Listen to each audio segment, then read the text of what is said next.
E aí, amigos e amigas, nós vamos esclarecer alguns fatos para vocês do que está acontecendo.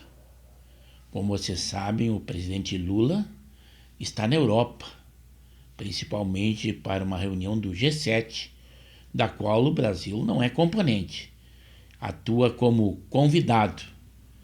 Mas aí está uma demonstração do que o presidente Lula falava na sua campanha eleitoral, do que iria acontecer durante a sua gestão.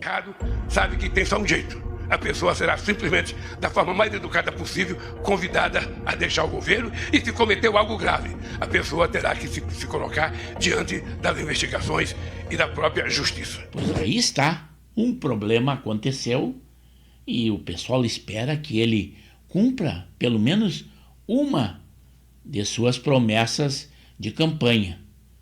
Foi indiciado um de seus ministros, o ministro pela PF, o ministro das Comunicações, o Juscelino Filho. Foi indiciado por suspeita de corrupção e organização criminosa em contratos da Codevasf. Você chegou o indiciamento do ministro Juscelino Filho? Veja, eu estava fora quando o horário do Brasil tiver condições de falar.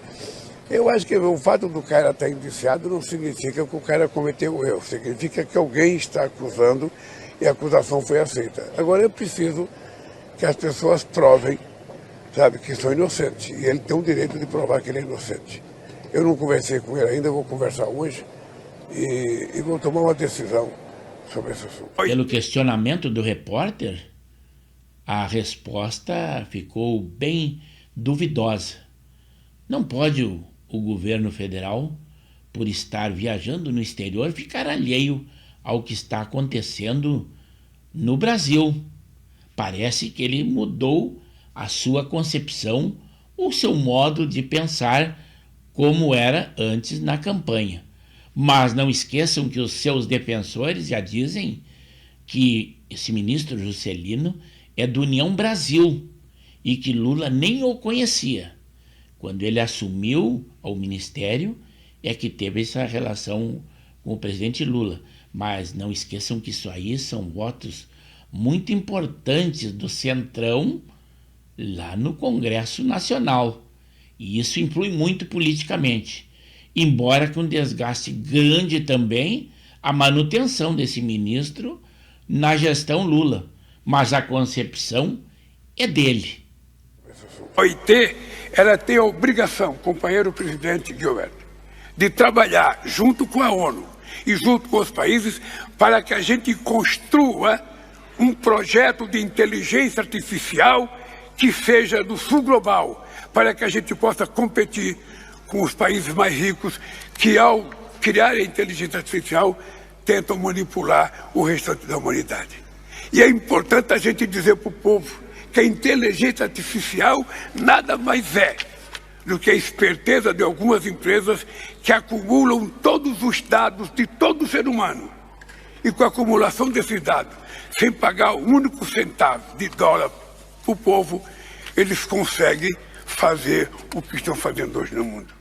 Mas diante da sua ânsia e aquela gana de taxar os super ricos, tudo o que ele fala, além de não esquecer o ex-presidente Jair Bolsonaro, e dessa vez sobrou para aquele alvo normal, que é o Elon Musk, sobrou até para ele, que é um bilionário, um dos homens mais ricos do mundo. Vejam aí a concepção do Lula. A concentração de renda é tão absurda que alguns indivíduos possuem seus próprios programas espaciais. Certamente tentando encontrar um planeta melhor do que a Terra, para não ficar no meio dos trabalhadores que são responsáveis pela riqueza deles. Esse foi o seu discurso, mas agora nós temos um exemplo de como ele está instalado lá na Europa e o pessoal faz um questionamento. Por que a Janja deveria ter ido junto? Se isso aí era uma missão exclusiva do presidente. Mas vejam que eles estão aproveitando esta viagem por nossa conta, por a conta de todos vocês. Aí está um pequeno apanhado. Itália para participar de um encontro do G7, o grupo que o Brasil não faz parte, mas participa como convidado. O casal Esbanja, como foram apelidados em Brasília, graças aos gastos, vai se hospedar no Borgo Egnazia, um dos 5 estrelas mais caros da Europa. A diária passa dos R$71 mil. A Casa Meravigliosa tem 250 metros quadrados, jardim privativo, com pátio, terraço, cobertura e piscina. Há aperitivos liberados no Bar del Portico, além de o hotel conceder acesso do hóspede a uma partida de golfe. Está aí o pátio de golfe. Também está na conta do casal o famoso banho romano, 50 minutos em que Lula e Janja podem alternar em piscinas com temperaturas variadas. Quanto é o valor da diária, João? R$71 mil. O casal arrumou uma desculpa para comemorar o Dia dos Namorados às nossas custas. Alguma dúvida? Alguma dúvida?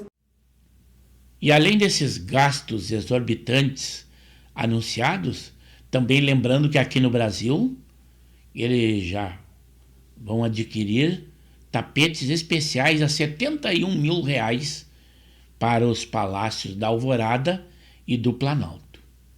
Mas agora nem a Rede Globo aguenta mais aquele escândalo da aquisição do arroz, o que houve uma suspensão do leilão, mas o governo não desiste e diz que vai fazer esse leilão ainda para a importação do arroz.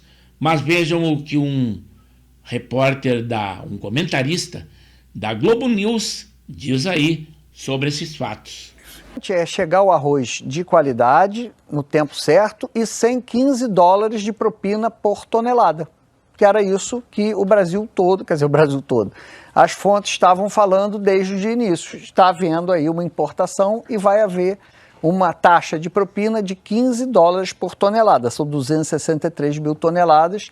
Alguém ia enriquecer caso esta informação seja verídica. Mas tanto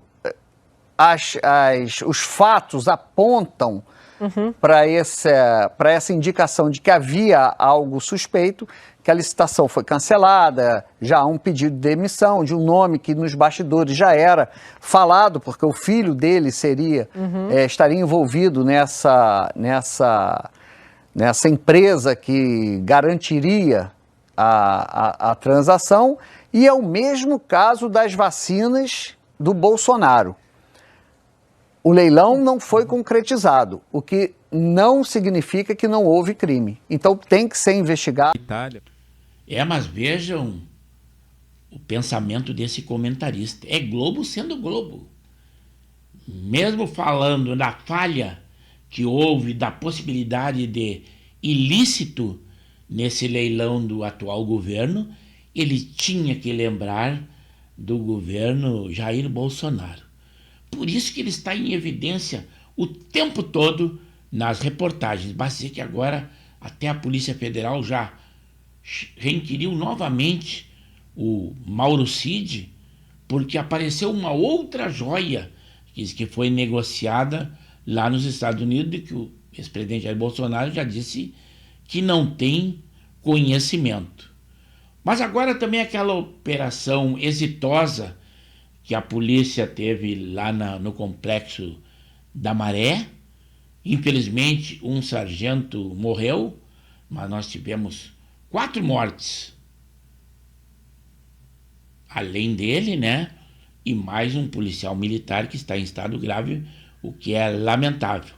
Além de ter havido 24 prisões, dentre elas 7 líderes de facções lá de Minas Gerais, e ainda tem outros presos de outros estados, porque eles se acham domiciliados no Complexo da Maré, até por causa da decisão do Supremo Tribunal Federal de que a polícia não deveria atuar nesses complexos.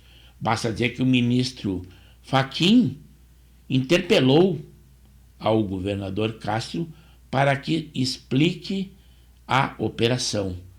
Embora que tenha havido um êxito imenso, várias armas pesadas, fuzis, inclusive uma arma .30 que derruba aeronaves, e com isso, além de veículos que haviam sido roubados, muita droga.